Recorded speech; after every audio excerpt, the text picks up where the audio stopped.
Hey, what is going on, everybody? Happy Old Testament Thursday. I'm Pastor Adam. I'm so glad you decided to tune in, check out, and see what we've got going on today. I've got a question for you. Have you ever thought back into your childhood and remembered a weird rule that your parents had for you? Could have been something really specific, could be something pretty generic. What rule did you have in your house that you were like, what? Or maybe there's a rule that your kids think, if you have kids, that they think is a ridiculous rule and don't understand why. Well, sometimes when we read the Bible, we come across places where God has said to do something or not to do something, and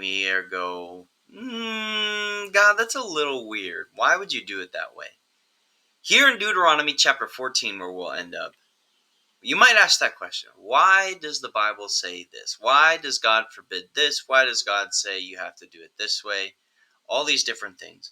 We find an answer here in Deuteronomy chapter 14. Talking about clean and unclean food, it says in verse 1, "You are the children of the Lord your God. Do not cut yourselves or shave the front of your heads for the dead. For you are a people holy to the Lord your God. Out of all the peoples on the face of the earth, the Lord has chosen you to be his treasured possessions. Do not eat anything detestable," and it'll go on and on and on about animals you can't eat, those different things.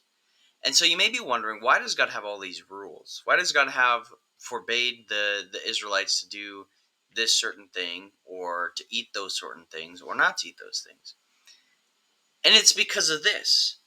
Right, all the way back to verse 2 here, at the end of verse 2, the Lord has chosen you to be his treasured possession. This book, Deuteronomy, is written to the nation of Israel. It's talking to them about how they are supposed to live as God's chosen people. You know, if you jump into the New Testament, if you are a follower of Christ, you've been adopted in, you've been grafted into God's family. You are also a chosen people, royal priesthood. So when you read these things, you go, why can't I do this? Or why can't I eat that? Or you may say something along the lines of, why is that a sin? Why is that God doesn't want me to do that? What's the harm in doing this, right? What's the harm in doing that sin? Well, if you're asking that question, you might, throw yourself back into your younger years, or maybe you think of your kids where they think or you thought that that was a ridiculous rule. That rule, I don't get why we can't, why we don't have that rule or why that rule is there.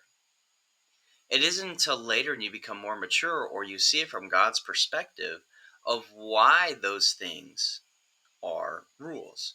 Why did Israel have a lot of different rules? Well, it's because God was making sure that they were set apart. There was something different about them.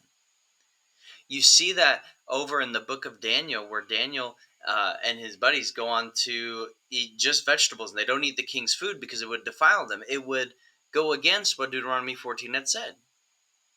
And yet, at the end, they were stronger, smarter, wiser than those who ate of the king's food. So even though you might not understand why God has these rules or why God has made that certain thing a sin or not a sin, it's probably for the best, and it usually is for the best, that we listen to God and we follow the rules and we follow the commands that are within the Bible, because God sees the bigger picture. So next time you are confronted with an issue that there's a rule in the Bible about, whether it be a sin or something along that nature, ask yourself, why would God not want me to do this? Try to see it from God's perspective.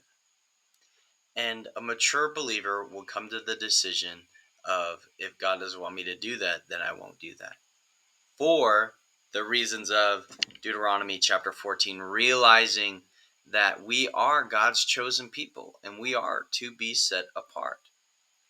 I'm Pastor Adam. This has been Old Testament Thursday. I'll see you next time.